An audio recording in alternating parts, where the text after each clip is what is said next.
guys another PGA DFS video, this time for our top 3 fades and sleeper picks for this week's Zozo Championship. What we'll do in this video is we're going to cover my top 3 players being a little bit overhyped going into this week, those of course being my fades, and of course the 3 guys being a little bit overlooked for GPP contests, my sleeper picks. The goal here is obviously to help you guys avoid some of those popular plays that might be getting a lot of steam around the industry that I just don't believe in, and of course let you guys know about some of the golfers that nobody's talking about. So obviously this is a weekly video that we do here. We've hit some winners in this video. We've had some good fades as well. Last week we went to Collin Morikawa as a fade. Not necessarily one of our better fades of the year, but had a few sleeper picks that ended up coming through, including Sam Burns, who ended up posting a top 7 finish. So can't complain about that. Obviously somebody who was being a little bit overlooked, especially considering the form he had going into that event.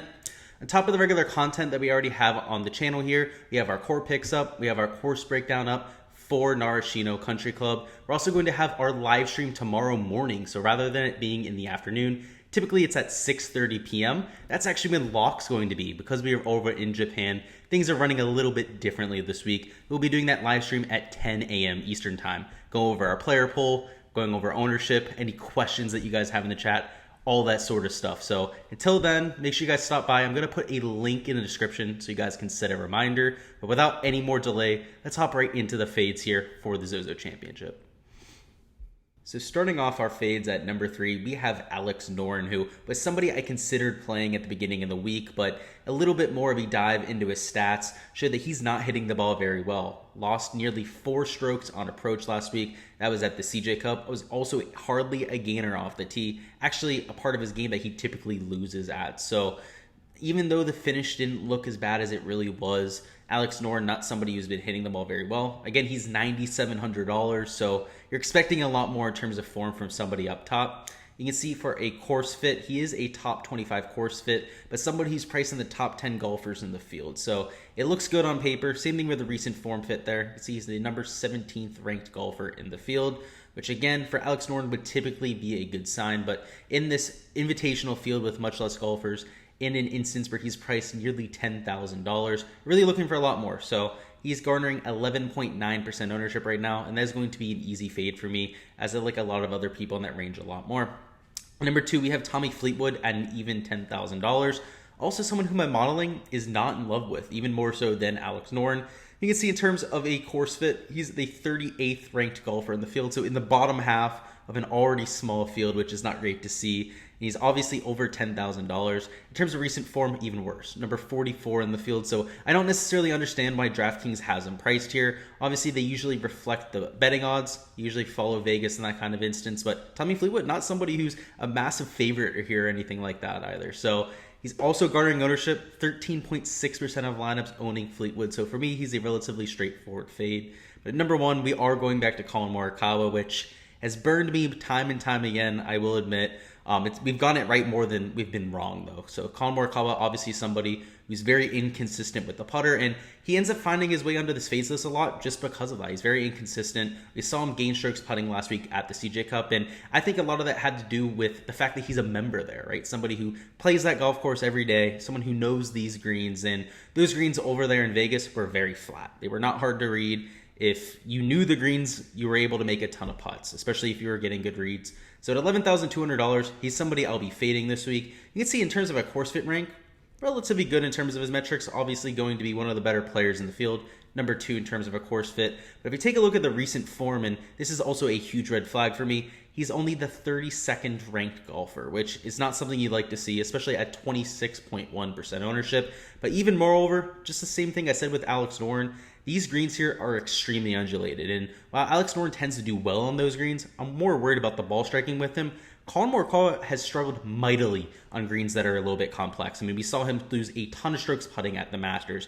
We've seen him lose at the US Open when it got a little bit tough, and to be quite honest with you, at these greens, I don't expect him to putt very well. I mean, he gained over 3 strokes on the greens last week at the CJ Cup. Again, a lot of that due to the familiarity, and now he heads to a golf course where he's likely to struggle on the greens.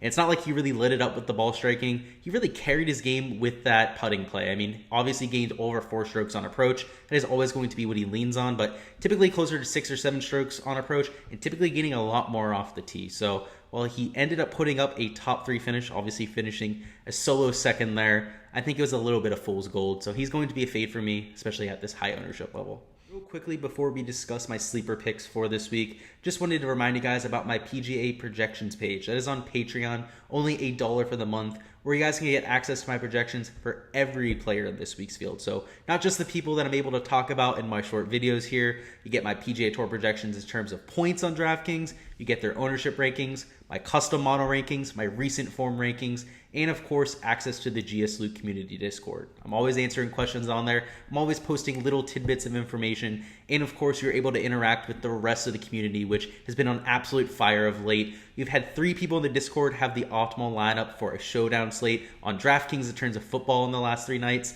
We've also had plenty of people take down huge DPPs in golf. So bright community in there. Always want to be bouncing ideas off the people in there because they're taking home a lot of money. And you can definitely learn a lot from them as well. So put the link down in the description for that. Again, a PGA projections, just $1 for the month. I mean, hell, that's 25 cents for the week. What are you guys waiting for?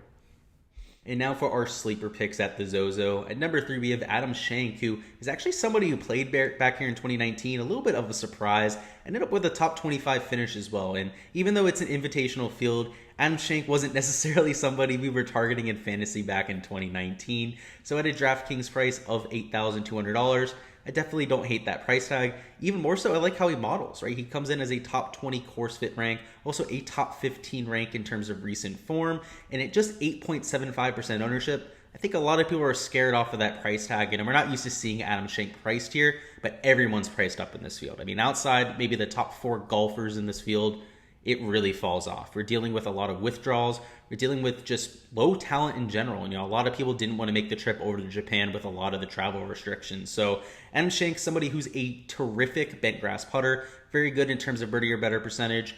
Maybe not the best player off the tee, so that worries me a little bit, but somebody who's typically very stout on approach. And at that price tag, especially at that ownership number, which in this field, 8.75% is really not that bad at all, ends up making my sleepers pit list. At number 2, we have Siwoo Kim at $9,600. So rather than playing somebody like Alex Noren, I definitely see myself pivoting to a lower owned Siwoo Kim right here. Also somebody who's coming in with, first of all, better form and also just better course fit in general, especially when we consider the greens here. So Siwoo Kim, somebody who's done very well in the past on greens with a lot of undulation. We've seen him putt well at the Masters before. We've also seen him play well at just courses where there's fast bent grass greens. I mean, Pete Dye specials, you see tons of undulation, tiered greens, tons of runoff areas. Siwoo Kim tends to thrive in those conditions. If we take a look at the last 6 times he's played courses that in my database are filtered as fast and undulating greens, he's gained in 5 of those 6 events. So obviously Siwoo Kim, not typically known as one of the better putters on tour, but when everybody's out there missing putts and you have to use your creativity, he seems to thrive. So as a course fit, he's a top 30 course fit at this field, which isn't anything to write home about, but in terms of his recent form, obviously we looked into that course fit a little bit more. We know he's good on those undulating greens. He's a top 15 recent form fit though. So definitely like him here at this field. Also garnering low ownership like somebody like Schenk. And there at $9,600, he's a very sneaky play. I mean, you've got guys around him like Noren that are garnering more ownership. People like Ricky Fowler that might be 20-25% owned this week just because of all the fans out there. I'm excited for him to get back into it. But for me, Siwoo Kim, definitely one of the higher expected value plays in this range, just because of his range of outcomes being so volatile. I mean, somebody who could go out and storm this field. I mean, he could win this event by 4 or 5 strokes.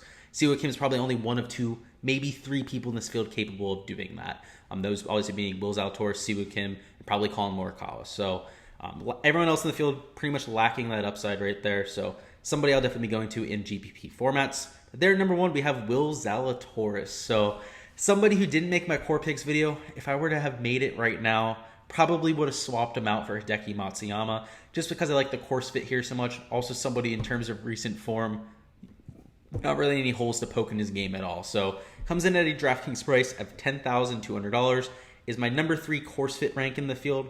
Again, a lot of that due to his precision off the tee, also the approach play. Also coming in with a number 2 rank in terms of recent form. So again, not really anything we can complain about here. Maybe the ownership at 15.45%, but I'd argue that's too low. You're probably going to have him closer to 25-30% in my poll, if not even higher.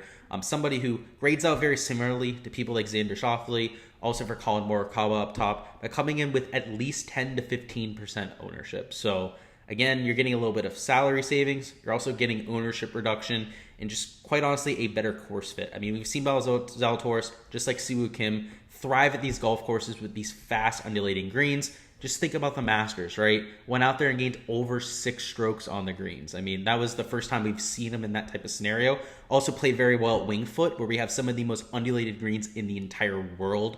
So for me, heading over to Japan, where they're going to get a little bit of a different test on these greens, I think Zalatoris might be able to bring some magic in. And again, just like Siwoo Kim, somebody who's not typically a very good putter, but he tends to gain strokes at the places where everyone's missing putts. And again, maybe it's the shot making that he's using as a putter. He's able to use that creativity.